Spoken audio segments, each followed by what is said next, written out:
Imagine a dedicated messaging app where family members send texts back and forth to keep track of diabetes alerts and management with their loved ones. That's what we're talking about today with the Gluroo app. Welcome to Diabetic Tech. I'm Justin. I have type 1 diabetes, and on the show, I talk all things diabetes tech, news, and management with educators, tech industry leaders, and those thriving with diabetes. Today, we've got Greg Badros coming on the show to talk about his app called Gluroo. Gluroo is a messaging application on Android and iPhone where family members, or what Greg calls a glue crew, get pump and CGM alerts and even food notifications as the user eats, and members can text back and forth about treatment. Greg was inspired to build the app for his family to keep in touch with his son's diabetes treatment and even grow independence for his son over time. We cover a lot of features here. There's a widget on the home screen. You can save commonly eaten foods and learn from past boluses for the next time you eat that.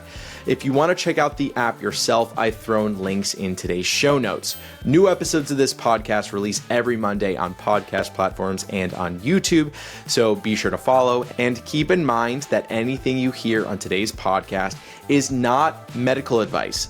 Always consult with your physician before making changes to your healthcare. Today's episode is sponsored by Omnipod, but in no way does that affect the questions I ask or the opinions that I have. Greg, thank you so much for joining me on the podcast today. It's great to be here. Thanks for having me, Justin. Of course. So I was introduced to you through John Fawcett, who makes the Sugar Pixel, and we were talking about how to get like Libre numbers on there. And so he mentioned Gluroo, so I started using Gluroo for that. I've made some videos on that too that a lot of people have used.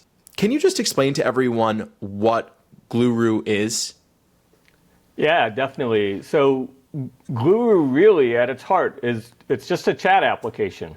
It's a group chat application, and it was inspired by the way my wife and I started managing our son's diabetes care. We found ourselves using Facebook Messenger to chat back and forth about what was going on with him. You know, oh, he's low. Oh, he just had 2 starbursts to correct for that low. Oh, I think he needs a 2-unit correction. And we even invented shorthand that we used in Facebook Messenger that the 3 of us understood in our group chat. And it occurred to me that, wow, this would be even better if the group chat kind of understood the language that was going on and could track insulin on board, could track carbs on board, automatically integrated with his pump, automatically integrated with his CGM devices so that every message was annotated with what his estimated blood sugar is and so forth. And with that core of an idea, I built Gluroo over a weekend in the summer of around August 2020, and we've been using it ever since. Wow. How old is your son? He is now 11. He was diagnosed when he was 7. Okay, yeah. So at an age where, you know, they still need a good amount of support. That's right. Yeah, he needed support. He's very independent and has always been on the bleeding edge. He's a great kid and has done a lot of it himself. Just understanding his situation makes us feel better, though. Whether he needs help or not, knowing that we're on top of what his insulin on board is and knowing that we've got full knowledge of what's going on makes everybody in his glue crew feel better, and it helps all of us. Yeah, and just so people understand a little bit more about the app as we kind of dive in, what does the app do? Can it kind of list off the main features that people get when they have this app? Yeah, right. So we integrate with all of the devices that we can. So in particular, CGM, whether it's Dexcom or Libre, we work with both of those. We work with Night Scout uploaded CGMs as well. And of course, like a lot of apps, provide you CGM numbers. The difference is Gluroo also then enables the fastest logging of what's going on. So you just type in messages to say what's going on.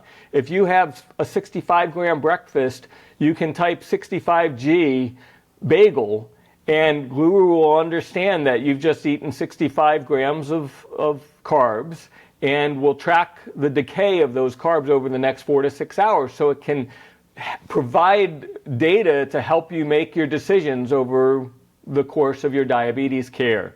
Now, importantly, Gluroo is not meant just for an individual. It works great. We have more of our users are adults with diabetes like yourself who just want to use a logger, want to have the tracking with their exercise, want to have their CGM numbers, and want to have their insulin information at hand. But it was designed to support a glue crew, a set of people that have the responsibility for managing diabetes care. So in our family's case, it's my wife, myself, and my son who has diabetes, all working together to make sure he stays healthy and has the best possible glucose control. Yeah, I think what I love the most about a concept like that, where it's like this application with a chat log about diabetes treatment, I like that it separates that into another app, and it wouldn't be in your text messages, right? It wouldn't be in your main WhatsApp app. And it's important to have that divide, right? Yeah. We feel very strongly that Gluroo's goal is to keep you focused on living your life, right? Gluroo is not supposed to be an app that you spend a lot of time in. We do everything we can to make the interactions be able to be done quickly and even without opening the app. So for example, if my son is having a low blood sugar event, he gets a push notification to his phone. He doesn't even have to open Gluroo. He can just tap I'm going to eat 2 Starbursts to take care of that low. And that then shuts the alert off on his phone and reports to my phone and everybody in the Glue Crew's phone that he ate 2 Starbursts, right? So we know that the low is taken care of. Our phones actually never even buzz. We delay buzzing everybody else's phone in order to give the person with diabetes a chance to take care of it without everybody being bothered. This is like classic complaint of people following somebody with diabetes is like, well, all these alerts and they're usually taking care of themselves. I don't need the alerts. We don't show alerts to everybody in the Glue Crew until, and if and only if the person with diabetes didn't respond quickly to the alert. And that just reduces the total number of interruptions overall for the Glue Crew. Is that a setting that you use on the app, like delay notifications to Glue Crew by 15 minutes? No, right now, so we haven't done a lot with settings right now because settings make things harder to test and harder to configure properly. But it's just by default right now that the person with diabetes gets 3 minutes to delay, and we're going to be rolling out a setting that lets you take that away for the case where you've got a pre-adolescent child where you just want everybody buzzed immediately, right? You just want all the phones to go off for safety reasons. But that's not the common case right now. And a lot of times when you have a pre-adolescent child, the phone is kind of in earshot anyway, and so there are caregivers that hear the alert on their device regardless, right? Okay. Yeah, let's get a little into the interface of the app. Can you tell us a little bit about what you're going to see when you open up this app?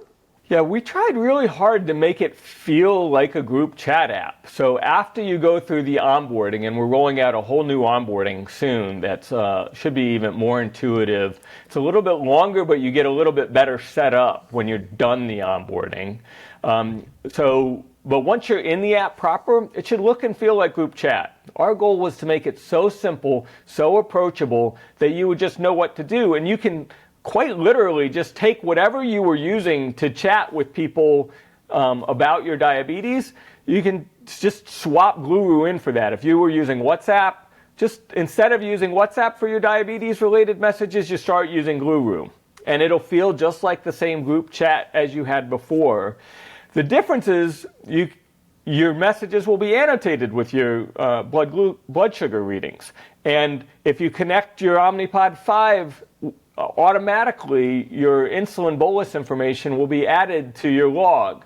And if you connect your Apple Health Kit and you're using a companion medical InPen, you'll get that stuff. I guess it's Medtronic now has bought them. So those device integrations will just show up in your feed automatically for you, and you get all the charting and estimated blood glucose prediction and smart alerting, all of those things that we pile on top of a chat messaging app. But you can start off just by using it as group chat to talk about your diabetes, and like you say, to isolate those conversations from the rest of your life, because we don't want diabetes getting in the way of you living your best life. And Gluroo tries our best to enable that.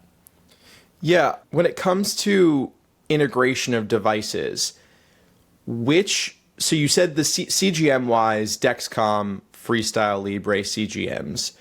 What about pump systems? Which ones are integrated currently? How are they integrated? And let's start with that. Yeah, there's two good ones, and showing our biases, the ones that are best supported are the ones my son has used over the years, because we built and tested them. Again, I couldn't have built Gluroo without having the direct day-to-day life experience of managing this with my son. So the two that are best supported are DIY Loop, and really anything that writes into Night Scout, and I'll talk about how that integration works in a second. And then the Omnipod 5, we're the only app that provides real-time insulin bolusing information for the Omnipod 5. For that to work, you have to use OP5 on a supported Android phone. The PDM that comes with it can't run Gluroo, so you have to pick an Android phone. And right now, as you know, the Omnipod 5 app isn't available on iOS. We hope to work with Insulet to make it available for iPhones when they make the OP5 app available on iPhones. But right now you use it on an Android phone. That integration only provides insulin bolus information, and then we estimate the carbs using things like the carb ratio and the insulin sensitivity factor that you've entered.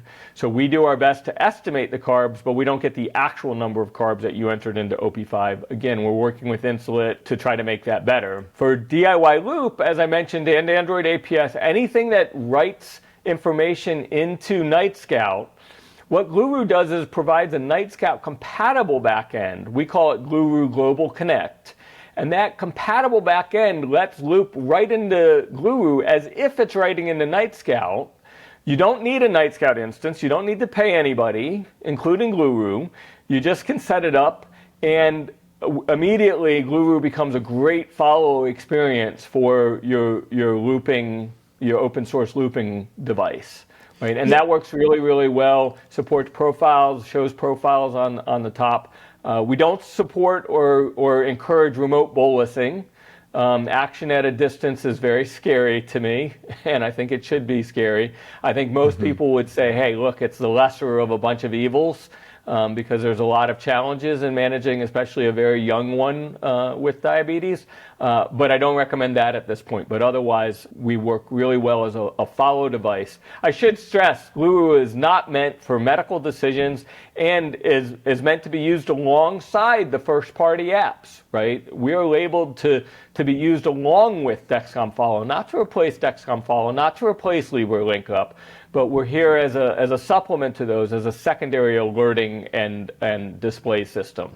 Yeah, and I want to make sure that my viewers, listeners, understand what Night Scout is and what that feature means on Gluroo. I've made some videos using that feature to get Libre readings on Apple Watch, to get Libre readings on the devices behind me, Sugar Pixel and Tidbit. Can you just explain what Night Scout is to everyone? Night Scout's this wonderful fully open source product that's been out for a decade or more by this point, developed by a lot of wonderful people who have made the source code available, and then very detailed, well-written instructions about how to use it and how to deploy it. And you used to be able to deploy it in a lot of different ways, mostly for free, using free tiers of things like Heroku and kind of cloud hosting services. But this was a lot of work for especially a non-technical person who just wants to have a place to store their diabetes data. The fact that it existed and for a long time was freely available and you just had to do a little bit of work meant that a lot of open source mobile apps kind of used it as their back end and didn't bother with their own back end. Okay, Gluroo chose to be full stack. We have a back end, we have a mobile app, we have everything, right? And we host it, we provide it for free. And as part of filling that niche, we realized that making it work with all these other things that kind of de facto were using Night Scout as their back end, we needed to make it work like Night Scout did. So importantly, Gluroo does not run a Night Scout instance for you. We're not using the Night Scout code.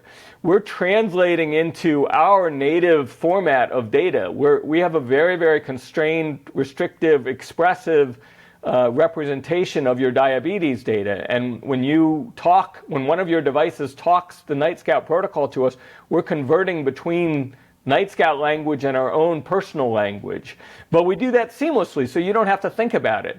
And setting up the Night Scout instance, as you've shown in some of your other videos, takes all of 3 seconds with Gluroo, compared to a half hour or more following the instructions for the official Night Scout version. So they coexist very peacefully. Lots of people still use Night Scout. Gluroo will let you write into your Night Scout instance. If you want to use Gluroo as a bridge into your official Night Scout instance, we let you do that too, right? We're a huge fan of the work that the open source community has done. We like to work with NightGuard, and like I say, Loop uses Night Scout as a backend. What we realized though is that the key part about Night Scout is the API and not actually the physical database that it's using. Okay. So one thing I liked about Gluroo, and you also see this with an app called NightGuard, they both have a widget ability on the home screen of an iPhone. But one thing I've noticed, and correct me if I'm wrong if this has changed with Gluroo, is that number on the home screen doesn't necessarily update on its own, which kind of in some ways negates the whole idea of having that on your home screen. Yeah. Do you think that's going to change anytime soon? Is it Apple that needs to update that feature for background updates? No, it's a great question. So we have widgets on both Android and iOS, and the widgets on Android work great. Android is a platform that allows infinite behavior in the background. It's a little bit, it's kind of a platform that lets app developers shoot themselves in the foot if they want to, right? And in this case, the shooting in the foot is we use a lot of battery in order to make sure that widget stays up to date. Because for a Libre user that's getting every 1 minute CGM readings, that means doing something every minute, right? That means getting network data applied to the widget every minute. And it does take a little bit more battery. Apple has taken a different path, and I respect both companies' choices. Apple's path is one where they try to protect app developers from themselves, and they don't allow widget updates too frequently. So Gluroo is at the leading edge of doing what we can to keep that number up to date. We have several tricks and techniques that are making it better. One of the things that Apple does is they allow more widget updates for an app that's used more. So I have heard this feedback from our users that the iOS widget doesn't stay up to date. I don't personally experience it nearly as badly because I'm in the app all the time, right? Yeah. Because I'm developing the app. So Apple literally has algorithms running on their phone that detect how interested you are in the app and gives a greater budget for battery use to those apps, including for widget updates.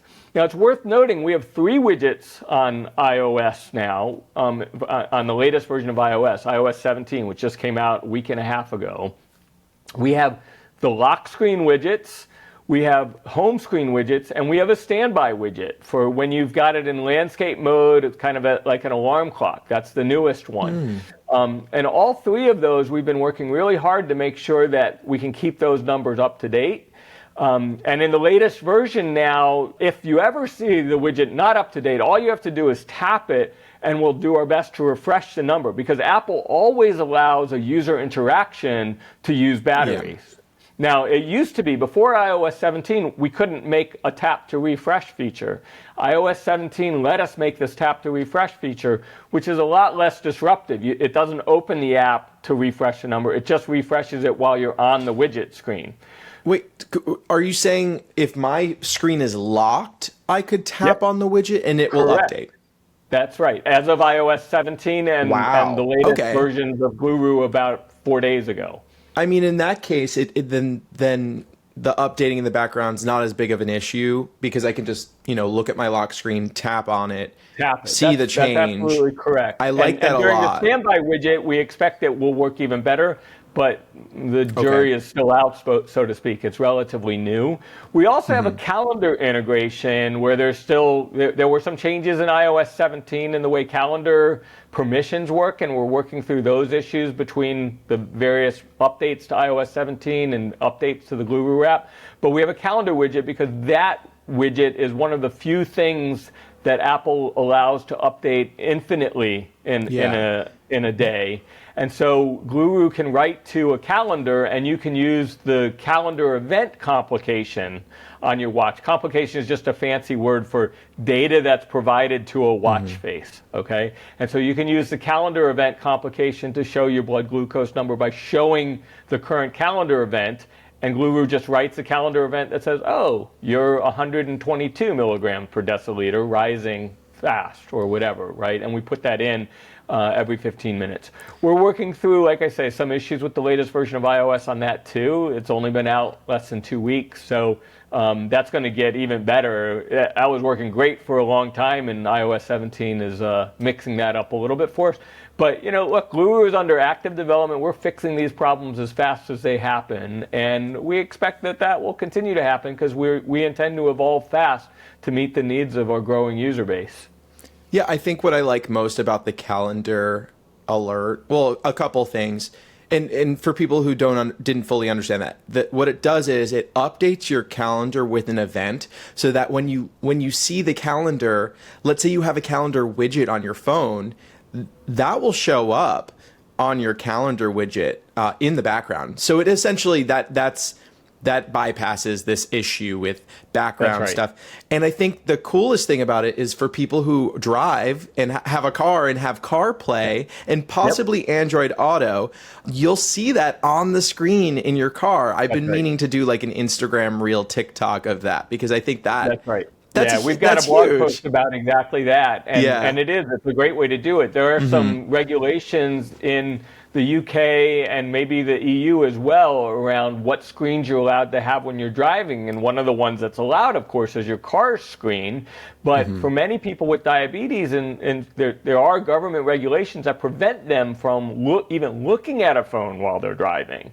And so the only screen they're allowed to look at is the automobile screen. And so it's important to be able to get your blood sugar number on the automobile screen. Yeah, but I'm sorry. If a cop pulls you over because you were on your phone and you're like, I was giving myself a bolus or looking at my blood sugar level, they're not going to give you a ticket. And I don't think so. And I think that's a huge thing, right? Like, we have diabetes. We should get a few passes on things, and I think that's one where if I was pulled over, I'd be like, I was giving myself insulin, so this is a medical device. I both hope you're right, and I also hope you pull over before giving yourself a shot. Yes. Yeah. Well. Yeah. Exactly. Real quick before we move on, I just want to ask you a quick question about integrations. You mentioned Android APS and Loop being integrated. What about iAPS? I'm hearing a lot about this system. I'm going to be having, or maybe at this point already would have had, podcast episodes talking about it with some of the developers on it. This is like a leading DIY app that people are using now that seems to be the strongest one on the market, on the black market. Yeah. If they write into Night Scout, then Gluroo should work with it. Okay. And it's an invitation to those developers. If there's ever a problem with the way Gluroo's Night Scout compatible API responds to anything that they write in to reach out to me. We intend to support as a secondary display, secondary alerting. Again, not officially trying to support remote bolusing or any action at a distance. That's where we draw the line. We don't want to control a medical device directly or indirectly, right? Okay. But for follow applications, we would love to make sure that it works super great for them. Yeah, I think what I see as like a cool feature about Gluroo, or what I think it could be used for, could possibly be for people who were just diagnosed and have this support team, this diabetes educator, possibly their endo. They set them up on their pump for their first time, maybe even like the InPen, right? And I think it would be cool if these educators, follow along for these first few weeks of them during this, crucial moment of getting onboarded. I think that this is the most real-time kind of way to do that. I mean, there may be other systems out there too, but I think that is like has a lot of potential here. And I wonder, are you actively working to have that become a thing for people? No, that's a great question, and we love that vision and share it. The first weeks after diagnosis are incredibly challenging, full of questions, and I remember vividly calling, twice a week, the 800 number or whatever of our clinic, just to wait for a call back from somebody. And honestly, think about all the minutes of different people's time wasted in that workflow compared to just a certified diabetes educator being on the other end of the Gluroo and being able to tap in. Yeah, go ahead and do that correction. Because that's what the question is. People have very serious concerns about even just doing simple corrections. Oh, my kid's over 200. Should I do a correction? Well, of course you do the correction, right? But when you're new to it, that may be scary, or you may want some reassurance around that. And so step one could be just more experienced person with diabetes being a part of your Gluroo. There are some challenges regulatorily and from a legality and a liability perspective with clinicians not wanting to be on. If there's an expectation that I got my clinician and they should be responding to me at 2 a.m. and they don't, what if something happens, right? So there's all these very legitimate concerns that will make having a clinician on the other end challenging, but we'd love to figure out a way to just pair you up with somebody to join your Gluroo for a while as somebody who could help you with just goodwill intended. And we are absolutely looking for clinic partners who would like to trial us in pretty much exactly the way you described and who are willing to do pilots that way to see what the real issues are and to understand the challenges that we'll face in trying to do something like that. Gluroo already has a feature that lets you limit a member of the Gluroo to a certain set of hours in the day. So we can add the school nurse, but say, hey, only Monday through Friday, 8 to 3. And that way they don't have to see the messages or listen to the alerts outside of those working hours, right? So we think something like that could address a bunch of the liability concerns and the expected response time concerns that clinics might have about this. Who is in your Gluroo? Well, my son's Gluroo, the Gluroo, we usually talk about the person with diabetes owning the Gluroo. So my son's Gluroo is a hodgepodge of people because we also use it for testing. So every employee at the company is in my son's Gluroo. He gets a lot of love. The active members of the Gluroo are really just my wife, him, and myself. He's got an A1C now at 5.C. We're very proud of his ability to manage his own diabetes, that he doesn't need as much support. It's honestly for my wife and me now to just know that he's taken care of a low or see the correction in real time coming from his OP5. Again, that's completely automatic. So when he boluses for lunch, that's completely automatic.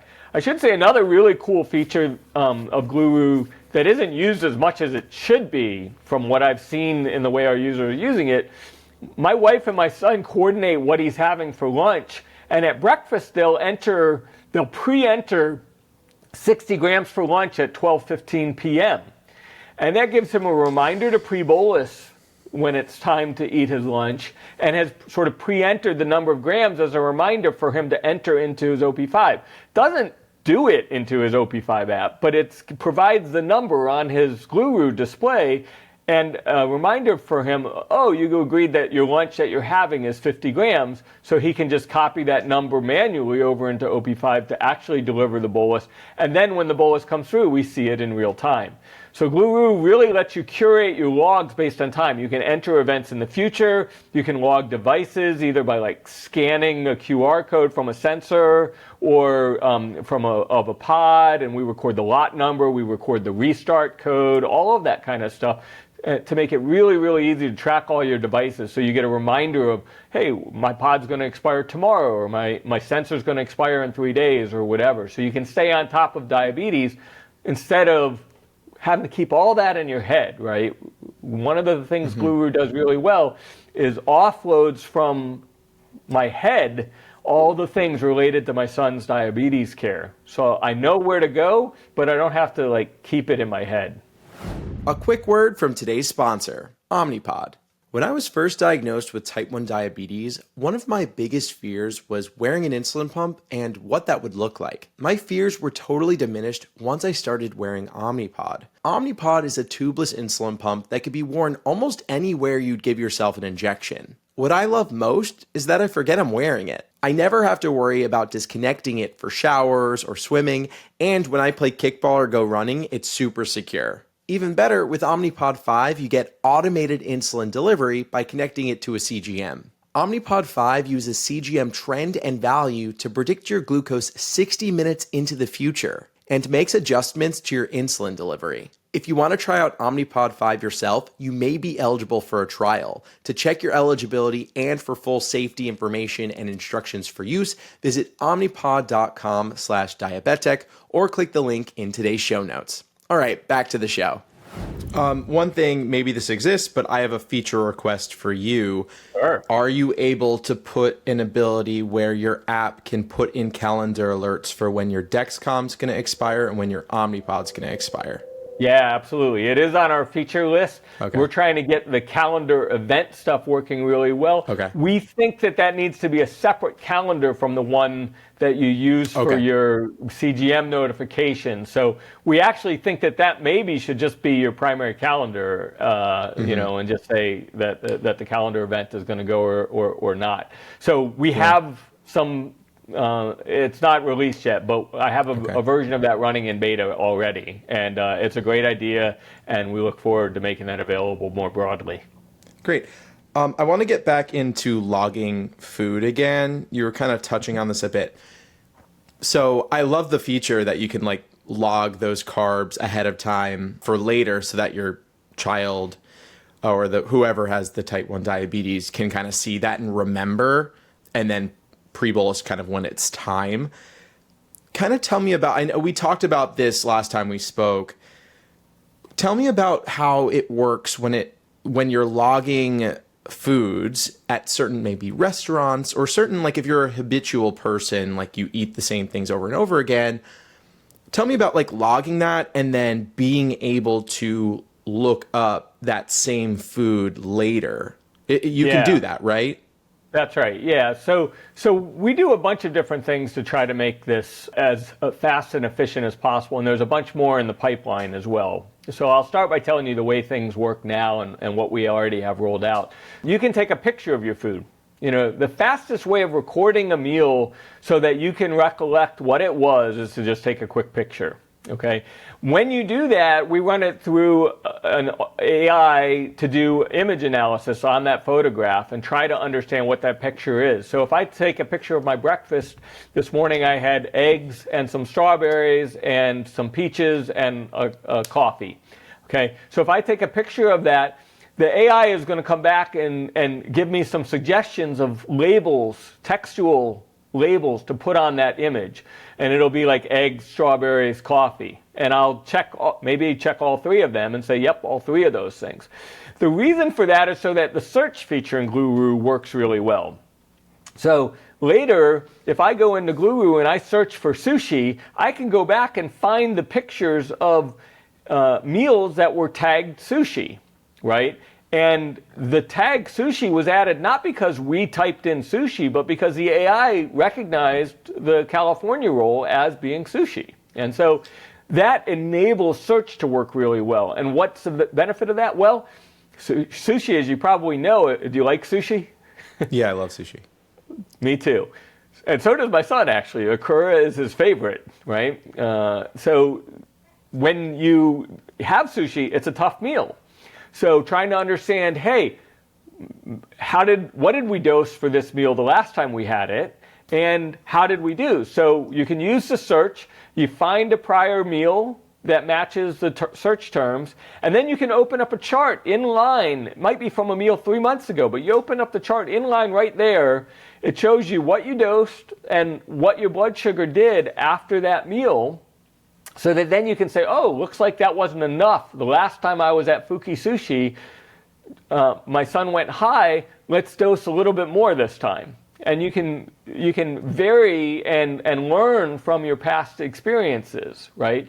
So that's the current state of the world. What we want to do, we have ideas around using your GPS to understand what restaurant you're at, and being able to reuse the fact that, oh, it looks like you're probably at Fuki Sushi, or it looks like you're at Chicago Pizza. Well, that has a more sugary sauce, and you're going to need to bolus more for that, and so forth. So we want to be able to provide insights. We're towing the line because it's very important not to provide medical advice. Gluroo isn't for medical decisioning. It's there to provide data to support your medical decisioning, right?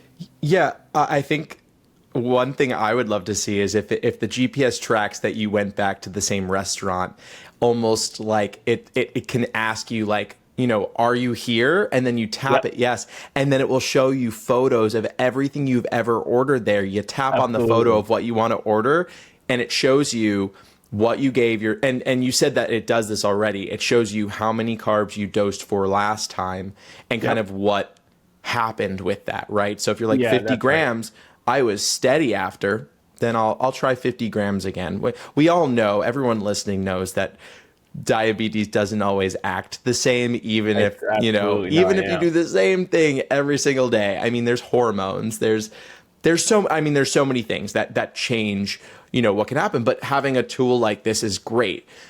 So I also think that with this app and with all diabetes technology, I find it for myself too, it's so important to kind of balance the amount we use it, because that can also cause burnout if we're too kind of involved in it. And so I was never a child with diabetes. I was diagnosed at 30 years old. And I know that there are a lot of helicopter parents, or there's parents who are worried that they are being helicopter parents. How can this app alleviate that? I realize this app's like meant to be used, but how can it also alleviate it? Like how often are you hoping that people use this app, right? It's like you built an app that you're hoping people don't use too much, and you're I think you're setting them up to learn and rely on it less. But how do you think people can balance that? How do you balance that? It's interesting, right? In my prior lives, I ran the Gmail engineering team and I ran products and engineering at Facebook. And in each of those cases, we were measuring engagement. We wanted folks engaged with what we had built for them, and we're measuring usage. Gluroo, we very explicitly chosen a metric of things logged per unit time in the app, okay? And that ratio means that we benefit, that metric goes up if we can reduce the amount of time people spend in the app. Our goal is getting valuable stuff in the log without you spending a lot of time doing it. So what are the ways that we can do that? Well, we can get stuff in the log without you ever even opening the app. And that's why notifications, this is really good on Android, and we're working on making it better in iOS.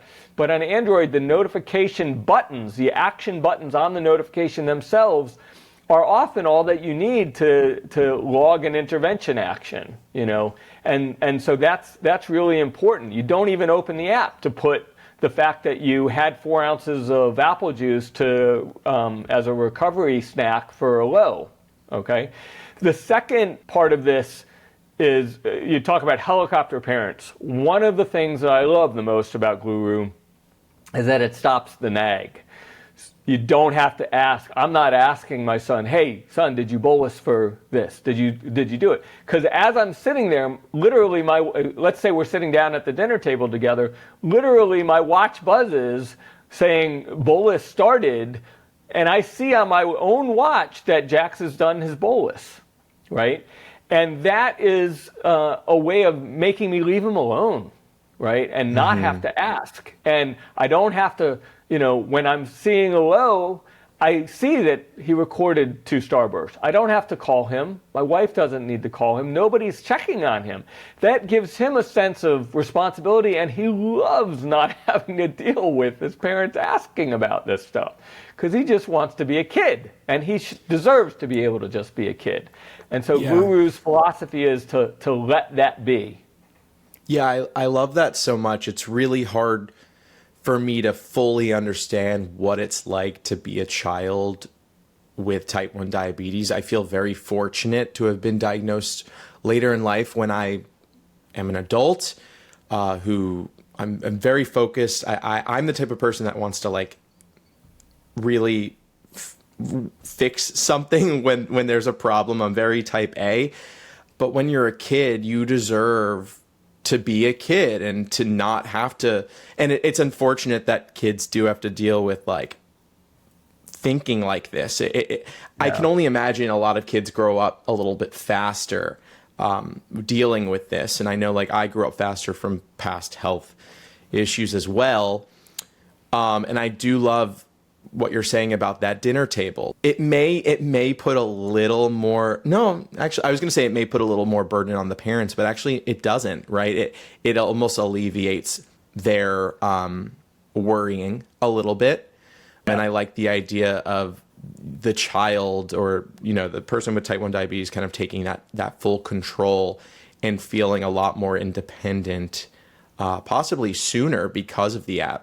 Absolutely. And that was an explicit goal of what we were doing, is to not... So even if you look at one of the fundamental decisions of Gluroo early on was you're going to use your own phone, and it's going to be a group messaging app across multiple phones. So fundamentally, every other app that existed in 2020 when my son was diagnosed, it was an app that ran on a single phone. So if I wanted to log something for my son, I had to take his phone away from him. Well, what messaging does that provide my son, right? That's a terrible thing to have to do. So I very explicitly wanted to be able to help, if useful, and be able to log things from my phone on his behalf. But I do it from my own phone. So if he's helping set the dinner table and he wants to record and he's going low and he says, Dad, I just took a Starburst, can you put it in there for me? Right? I can log it for him very quickly without disrupting him and without taking away his phone and his sense of responsibility to managing it himself. It's a small thing, but it matters a lot. And it's actually one of the more complicated, synchronizing multi-user applications are 10 times harder than single-user applications. So we took on that technical challenge. I'm a technical guy, so I didn't shy away from technical challenges in doing this, but I felt it was very important to make it a multi-user diabetes app. Yeah. Maybe a tough question. When are you going to stop using Gluroo with your son? When diabetes is cured, and I'm hoping that it's within a decade. We'll see. So are you saying that you're going to still use Gluroo when your son's 21? I fully expect to. I think our use will change over that time, right? When he's 21, we'll be even less active participants in his Glue Crew. But, I suspect I'll want to see what's going on and be there to support him and be there to help him. However, the other thing that will trigger the end of my using Gluroo is when he says, Dad, I don't want you to be a part of my Glue Crew again anymore. Yeah. I'm going to respect my son's wishes with respect to that. But the nice thing about Gluroo is because we're able to avoid the nagging, it's less likely that he's going to do that, right? Because we're not bothering him with the app. Without the support of Gluroo, parents are forced or choose to pester their kids on text messaging, phone calls, and so forth. And, a lot of the time, it's like it's irresponsible not to double check that they've taken care of a low, but you feel bad doing it because you know that they've probably taken care of it, but you're worried, right? And with Gluroo, the kid can take care of themselves, log that they took care of themselves, and the parents can not bother them anymore. And that just creates a better dynamic with the child. And it's just night and day difference. Parents just got to try it because it's night and day difference. Yeah, it's so interesting because your reaction to that question, it kind of surprised me, but also didn't surprise me. Like I said, I was diagnosed at 30 years old. My parents have never followed my blood sugar levels. I have a couple friends that do, but they've never, I don't even think, they didn't grow into this position of being like, we need to be on top of this. They don't even fully understand it. Right. Sure. They don't understand what parenting someone with type 1 diabetes is like. And I'm so grateful that they don't have that burden either. But my gut reaction to when I'm 18, 19, 20 is I don't want my parents to be nagging me. I'm going to college and I'm going to live my life. And I don't want that. And also that didn't exist 5 years ago. So, you know what? And I think that 9-year-olds, they don't want their parents nagging them either. Yeah. Nobody does. It's just by the time you're 18 or 19, your parents actually listen to you. Yeah, so exactly. we're trying to solve that problem when you're 8, 9, 10, so that the parents never nagging and just create a more healthy relationship. Man, I wish I had Gluroo at the very start of diabetes, our diabetes journey as a family.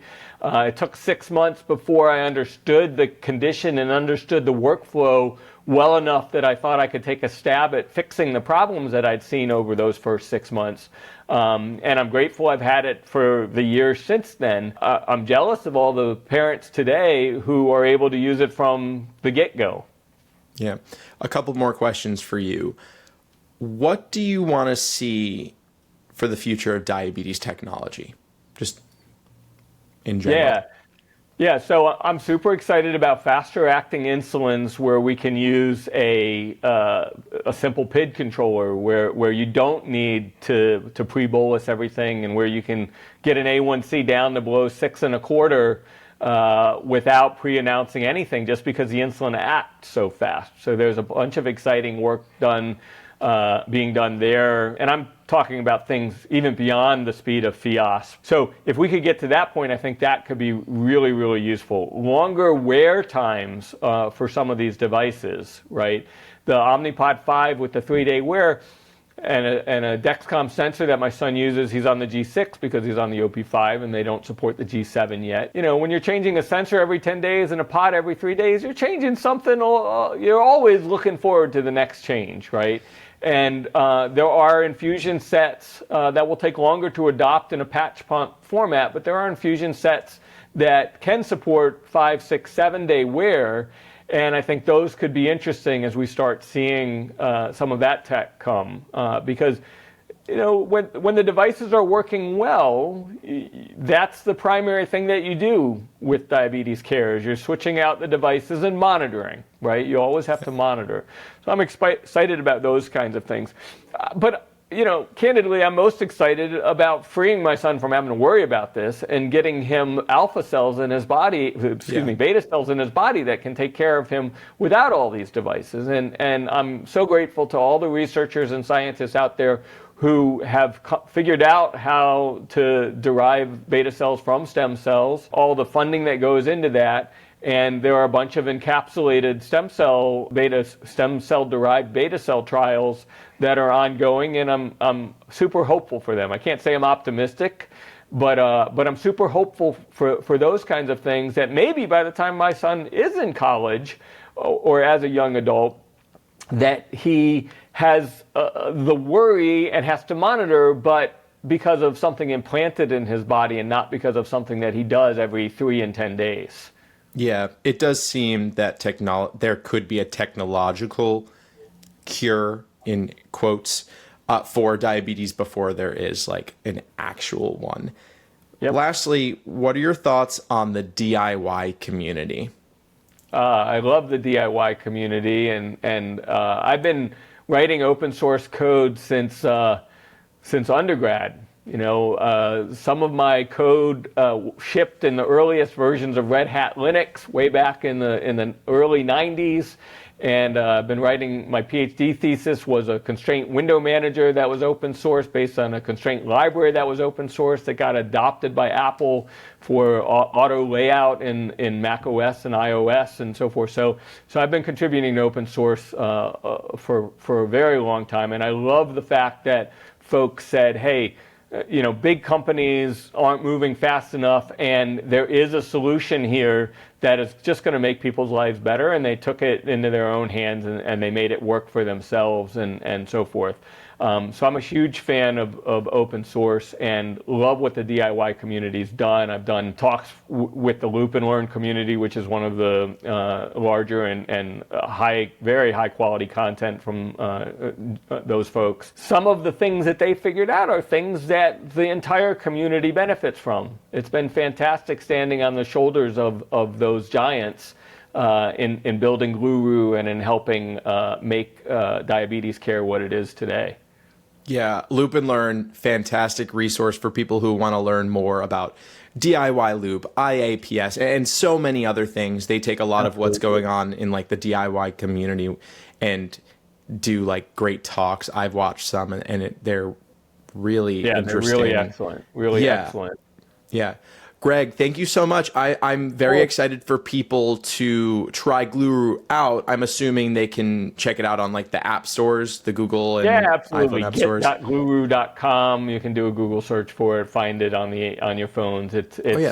We don't hide it. I'll put a link in today's show notes. Actually. That's great. What am I saying? Great. All right, Greg, thank you so much. This was fantastic. Totally. My pleasure. I appreciate it. You have a good one. Thanks for listening to today's episode. If you want to check out the Gluroo app yourself, I've got links to both the Android and iPhone app in today's show notes. New episodes of this podcast release every Monday on podcast platforms and on YouTube. And I've got videos on YouTube dropping every other Friday. I've got a Dexcom 6 months later review that is dropping, I believe, this week or dropped last week. Go check it out. I've got a lot more coming, and there's new social videos coming every day nearly on TikTok and Instagram. So you can find me there. Links to that in today's show notes. I'm Justin, and I'll see you next week.